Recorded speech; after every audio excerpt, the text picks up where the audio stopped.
Hola, mi nombre es Rafael Balart, soy profesor del Departamento de Ingeniería Mecánica y de Materiales de la Universidad Politécnica de Valencia y en esta presentación voy a hablar sobre los procesos de obtención de materiales poliméricos, en concreto del proceso de poliadición. A lo largo de esta presentación vamos a ver una breve introducción hacia los procesos de polimerización por adición. Seguidamente describiremos con detalle las características de un proceso de poliadición o polimerización por adición. A continuación veremos el proceso de ensamblaje de las unidades monoméricas. Seguidamente estudiaremos los procesos de tacticidad en las cadenas poliméricas y finalmente realizaremos una serie de consideraciones finales en base a la presentación realizada. La polimerización por adición es importante resaltar que es un proceso de obtención de materiales poliméricos típico de los polímeros de tipo lineal, es decir, del grupo que comúnmente se conoce con el nombre de termoplásticos. Normalmente, para llevar a cabo un proceso de polimerización por adición, la estructura básica o monómero debe presentar algún tipo de insaturación, habitualmente dobles o triples enlaces. Normalmente este tipo de procesos de poliadición no generan subproductos, lo cual es bastante interesante desde el punto de vista de obtención del material. Básicamente y de forma esquemática, el proceso de poliadición se muestra en la siguiente simulación. Partiendo de un monómero, unidad básica de propeno o propileno, mediante un proceso de activación, aplicación de presión, calor, utilización de catalizadores, este monómero queda activado. Simplemente es que se rompe el doble enlace, quedando una estructura abierta por ambos extremos. La única forma de crecer esta estructura por ensamblaje de distintas unidades monoméricas activadas es de forma lineal, dando lugar a una estructura, mediante el proceso de poliadición, una estructura formada por la agrupación, la adición de distintos monómeros, tal y como podemos apreciar, dando lugar a cadenas poliméricas de elevado peso molecular. Por otro lado, es importante resaltar que el proceso de poliadición se lleva a cabo en tres etapas.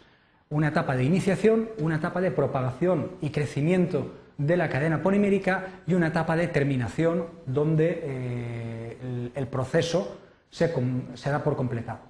Veamos con un poco de detalle qué ocurre en cada una de estas etapas.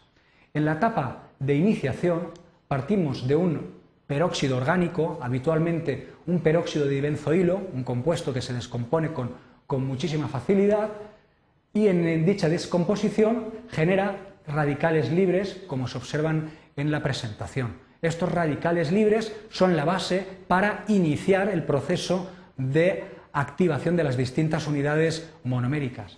Así pues, cuando estos radicales derivados del peróxido de dibenzoilo, designados como R con un punto, reaccionan con una molécula de etileno, se produce una rotura del doble enlace, ensamblándose el radical en uno de los extremos y dejando la otra parte de la molécula de etileno abierta para continuar reaccionando. Esto es lo que conocemos como el proceso de inicio de formación de una cadena. A continuación, se lleva a cabo la etapa de propagación de la cadena polimérica.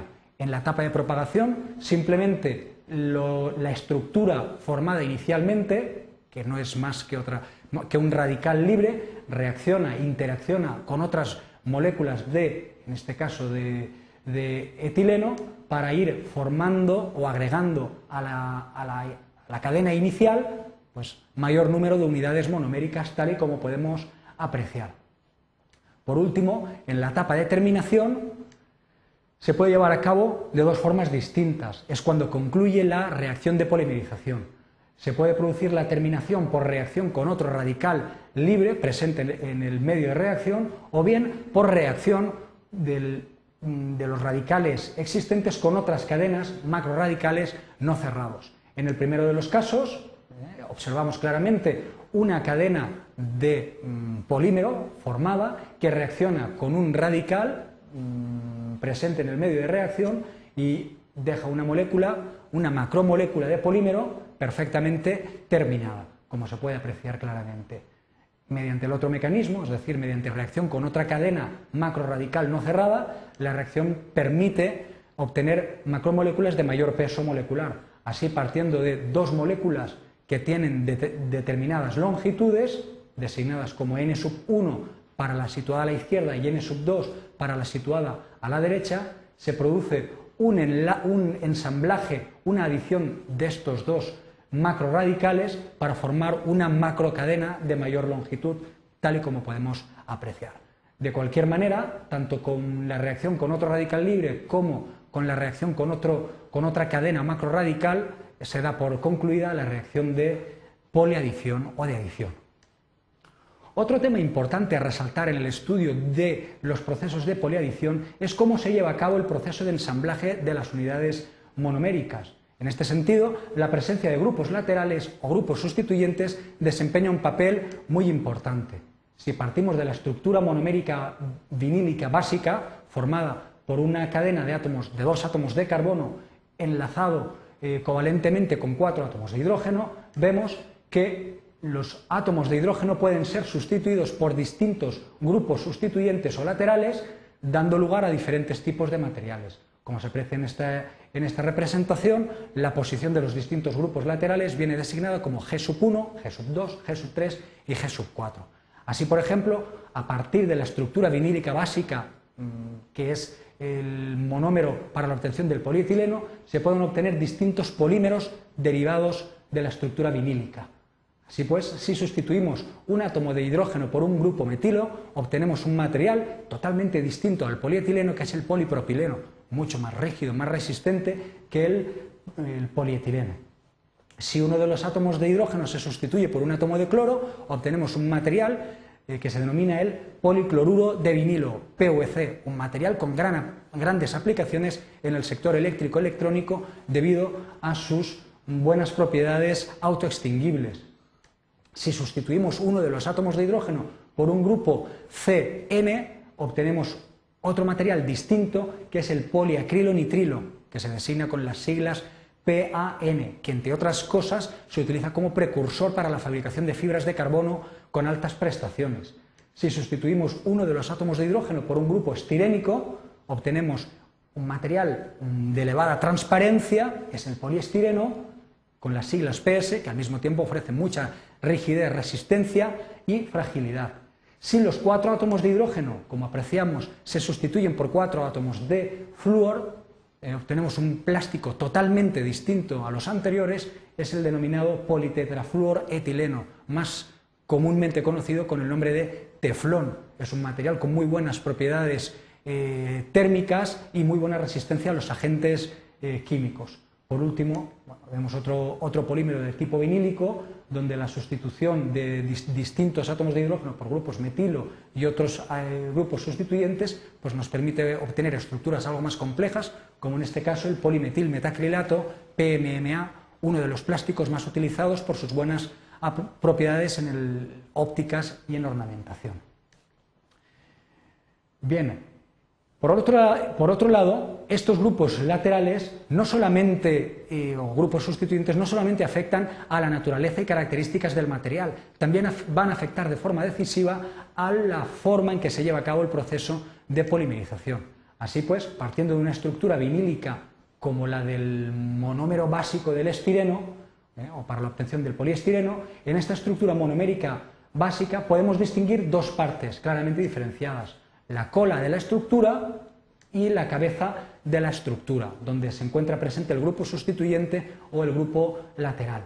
Bien, pues el ensamblaje de las distintas unidades monoméricas puede llevarse a cabo de dos formas distintas, bien por unión cabeza-cabeza o bien por unión cabeza-cola. En la unión cabeza-cabeza, como podemos observar, quedan enfrentados los dos grupos sustituyentes. ¿De acuerdo?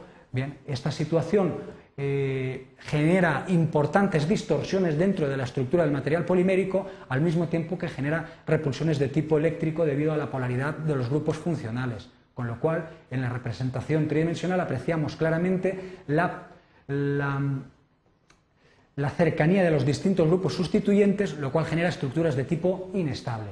Sin embargo, en la unión de tipo cabeza-cola podemos apreciar claramente que los grupos sustituyentes no llegan a enfrentarse, porque lo que se lleva a cabo durante el proceso de ensamblaje es una unión de la cabeza de uno de los monómeros con la cola del otro de los monómeros. de tal manera que los grupos laterales o sustituyentes se encuentran más alejados y eso genera menos distorsiones a nivel espacial y menos repulsiones de tipo eléctrico. Con lo cual, normalmente los procesos de polimerización por poliadición se llevan a cabo con ensamblajes de tipo cabeza-cola. Otro tema a tener en cuenta en el estudio de los procesos de poliadición es cómo se organizan los distintos grupos sustituyentes a lo largo de la cadena principal. Esto puede dar lugar a diferentes estructuras que se muestran a continuación. En la primera de las estructuras apreciamos que los grupos sustituyentes, en este caso el grupo metilo, ocupa siempre la misma posición en el semiplano definido por la cadena de átomos de carbono. Esto es lo que denominaremos en el campo de los materiales plásticos como una estructura isotáctica. En la estructura que se encuentra abajo, vemos que los grupos sustituyentes o grupos metilo se encuentran situados de forma alterna, arriba y abajo, a lo largo de lo que es la cadena principal de átomos de carbono. Esto es lo que denominaremos una estructura sindiotáctica. Y por último, en el ejemplo inferior, observamos que la distribución de los grupos metilo, los grupos sustituyentes, es totalmente aleatoria, no sigue ningún tipo de ordenación, en cuyo caso estaremos ante una estructura de tipo atáctico. Si bien esto a nivel estructural podría hacernos pensar que no tiene mayor repercusión, es de vital importancia para estudiar la ordenación en las estructuras poliméricas. Así pues, las estructuras isotácticas y sindiotácticas, que son estructuras que nos ofrecen cierta ordenación, pues serán básicas para la obtención de polímeros de tipo semicristalino en el campo de la ingeniería, con unas propiedades muy distintas a las que se obtienen mediante polímeros con estructuras de tipo atáctica, donde la falta de ordenación va a impedir la formación de estructuras cristalinas o semicristalinas, dando lugar a polímeros de tipo amorfo. Como resumen, podríamos decir que el proceso de poliadición permite obtener fundamentalmente estructuras de tipo lineal, polímeros de tipo termoplástico. La poliadición es uno de los procesos más importantes para uno de los grupos más importantes de polímeros en la ingeniería, que son los plásticos de tipo vinílico, derivados vinílicos. La presencia de distintos grupos sustituyentes con distinta naturaleza conduce a materiales poliméricos con características y aplicaciones totalmente distintas, como se ha podido comprobar a lo largo de la presentación. La forma en la que se ensamblan las unidades monoméricas también es muy característica. Así pues, el ensamblaje se produce normalmente con la cabeza de uno de los monómeros y con la cola de otro de los monómeros, ya que es la situación más estable desde el punto de vista energético.